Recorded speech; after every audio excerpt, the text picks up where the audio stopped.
Got kind of a three-part take on this after watching what we all watched on Tuesday. Number one, when this campaign season started, I felt like I'd been dealt a bad hand.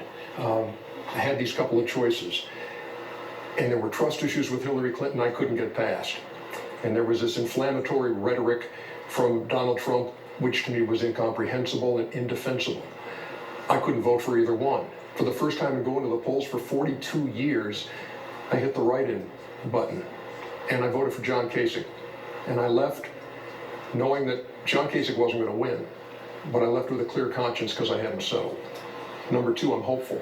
I watched the video today at CNN on what was going on at the White House with Donald Trump, President Obama.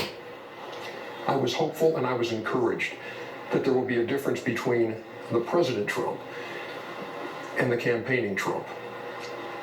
And I'm with these guys. We have to give them a chance. But here's the deal.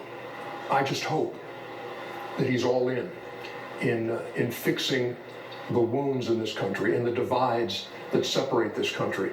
And I want to be part of that too. And for me to be part of it, I have to look in the mirror and I have to say, how am I going to be a better man? How am I going to be a better neighbor? How am I going to be a better citizen? How am I going to be a better American? How can I be a fountain and not a drain?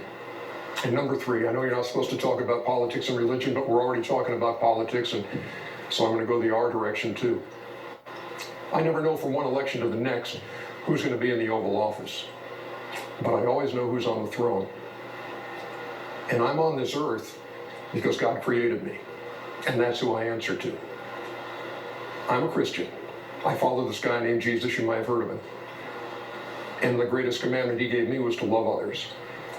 And Scripture also tells us to pray for our leaders.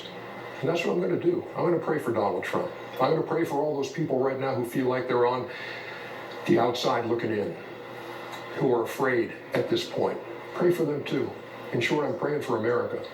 And I'm praying that one day we're going to look back and we're going to say, you know what? That Donald Trump presidency, that was all right. But I'm praying. Chuck, let's get back to you.